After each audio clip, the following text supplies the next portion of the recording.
राधा वल्लभ श्री हरिवंश, राधा वल्लभ श्री हरिवंश, राधा वल्लभ श्री हरिवंश, राधा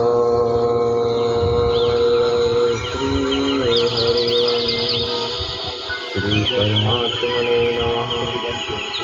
ओम श्री गणेशाय नमः।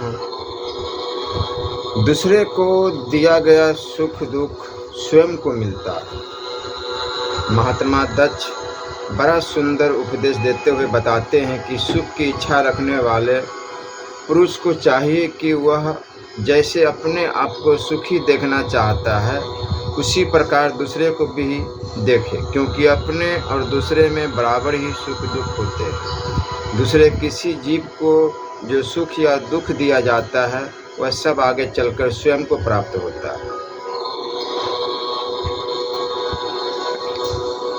दक्ष प्रजापति जी का कहना है कि पुरुषों के लिए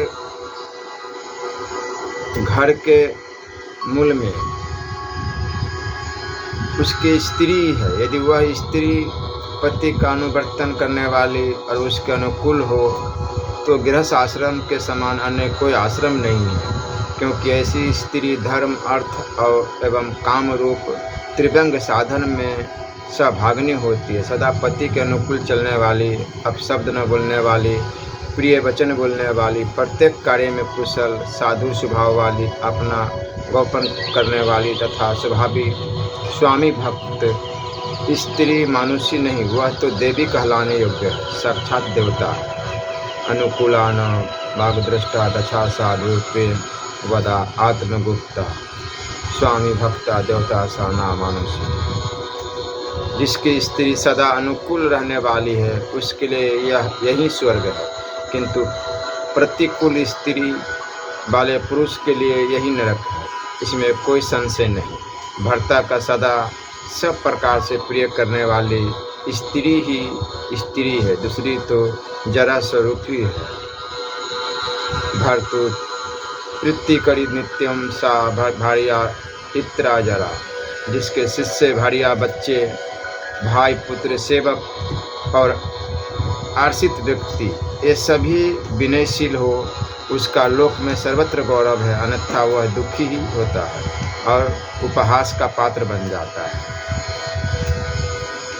जो धर्म नहीं कर सकता उसके द्वारा धर्म का अनुष्ठान कैसे संभव होगा, और जो धर्माचरण से हीन है उसे सुख कहाँ से मिलेगा।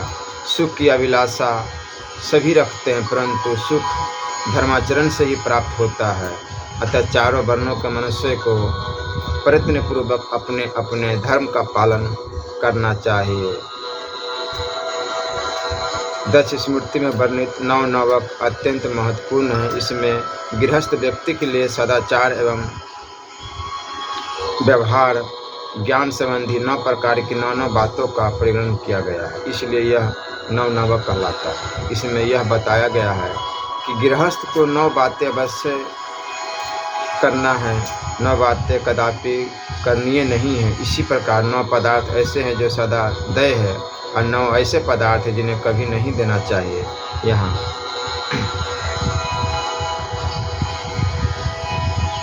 अतिथि सेवा मुख्य धर्म। अतिथि के घर आने पर गृहस्थ को क्या करना चाहिए, इस संबंध में दक्ष कहते हैं कि एक सद्गृहस्थ को अतिथि में 9 बातें अवश्य करनी है। सौम्य मन, सौम्य दृष्टि, सौम्य मुख, सौम्य वचन, उठकर अतिथि का स्वागत करना एवं आइए बैठिए इस प्रकार कहना, कुशल पूछना, स्नेहपूर्वक वार्तालाप करना, अतिथि के समीप बैठकर उसकी सेवा करना और जब वह जाने लगे तो उसके पीछे पीछे पहुंचाने के लिए कुछ दूर तक जाना। ये 9 बातें अमृत के समान मंगलकारक और गृहस्थ की उन्नति करने वाली है, अतः यत्नपूर्वक उन्हें अवश्य करना चाहिए। 9 अन्य करने योग्य बातें उपयुक्त के साथ ही 9 बातें ऐसी है जो अभ्यागत आने पर विशेष रूप से करनी चाहिए। अभ्यागत स्थान देना, जल प्रदान करना, आसन देना, पैर धोना, अभ्यंग तेल उबटन देना, आरसे देना, ठौर देना, सैया, यथाशक्ति भोजन तथा मिट्टी जल। अभ्यागत को कभी भूखा नहीं सुलाना चाहिए। 9 आवश्यक कर्म, 9 ऐसे कर्म है जो इंद्रियों द्वारा प्रतिदिन करने योग्य है। संध्या, स्नान, जप, होम, स्वाध्याय, देव पूजन, अतिथि सेवा तथा बलि विश्वदेव, यथाशक्ति देव पितृ, मनुष्य, दीन, अनाथ, तपस्वी, माता पिता एवं गुरु आदि को यथाविधि यथायोग्य भोजन तथा जलांजलि से संतुष्ट करना चाहिए। 9 विकर्म अथवा निंदित कर्म, 9 ऐसे विकर्म हैं जो सर्वथा त्याज्य है। सद्गृहस्थ को ऐसे निंदित कर्मों का कभी भी आचरण नहीं करना चाहिए। असत्य भाषण, परदारा सेवन, अभ्यक्ष भक्षण, अगम्यागमन, अपेयपान, हिंसा, चोरी, वेद ब्राह्मण कर्मों का आचरण तथा मैत्र धर्म का निर्वाह न करना। 9 प्रतिष्ठित परम गोपनीय बातें, जो बातें परम गोपनीय इन्हें प्रकट नहीं करना चाहिए। अपनी आयु, धन, घर का कोई भेद, मंत्र, मैथुन, औषधि, तप, दान तथा अपमान।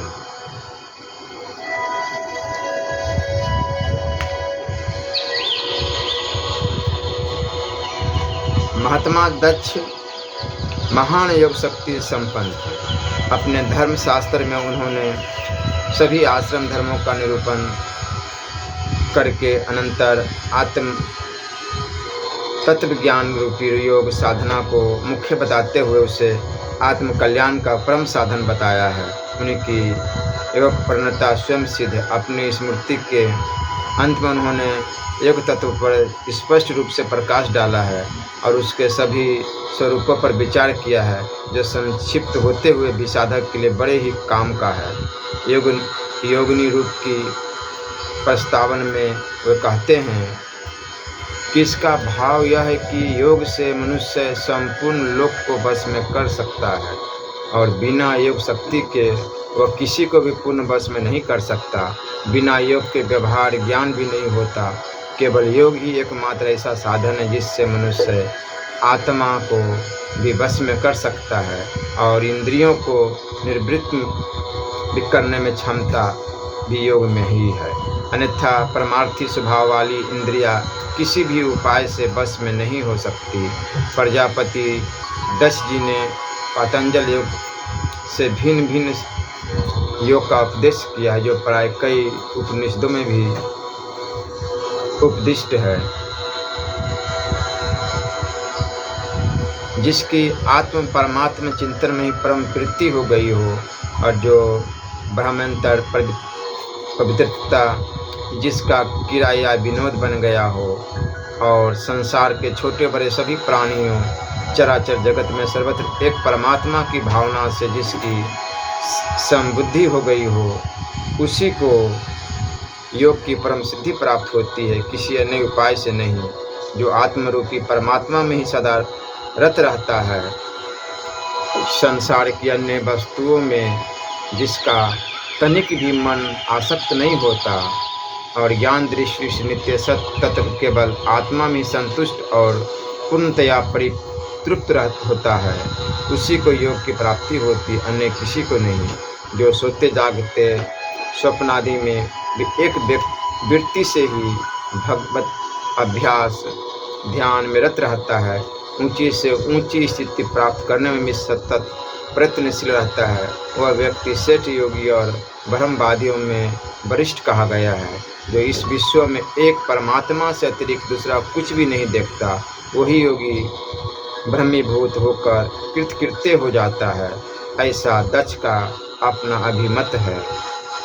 यदि साधक का थोड़ा भी मन विषयों की ओर आकृष्ट हो जाता है तो उसे परम कल्याण में निर्वाण की प्राप्ति नहीं होती। अतः योगी को प्रयत्नपूर्वक विषयासक्ति का सर्वथा परित्याग करना चाहिए। भूलकर भी कभी विषयों का चिंतन नहीं करना चाहिए। योग साधना का मुख्य स्वरूप बतलाते हुए दस जी कहते हैं कि अर्थात विश्व प्रपंच से मानसिक स्थिति को सर्वथा मुक्त कर क्षत्रिय जीवात्मा को विशुद्ध परमात्मा में लीन कर देना चाहिए। दोनों का सर्वथा एक भाव ही जाने से साधक मुक्त हो जाता है। यही मुख्य योग कहा गया है। सारे विषय भोगों से सर्वथा विरक्त होकर मन जब निश्चल और सुस्थिर हो जाता है, केवल आत्मशक्ति के स्वरूप में प्रतिष्ठित हो जाता है, तो इसी स्थिति का नाम समाधि है। न तो अपनेपन का भाव हो, न परायेपन का भाव हो और न कोई अन्य भाव हो, से संसार का लेश मात्र भी भान न हो। केवल एकमात्र सर्वत्र ब्रह्म ही इष्ट है। इस प्रकार चिरकाल तक भावना से भावित व्यक्ति ही परम पद केवल या निर्वाण प्राप्त करता है। ऐसा ध्यान समाधित योगी जिस देश या स्थान में निवास करता है, वह समग्र देश तो पवित्र कृतार्थ हो ही जाता है। फिर उस योगी के कुल परिवार बंधु बांधवों की कृतार्थता का क्या कहना। अर्थात योगी न केवल अपने को अपितु कुल परिवार का साथ ही संपूर्ण देश किंबा चराचर जगत का कल्याण कर देता है। श्री राधे श्री राधे।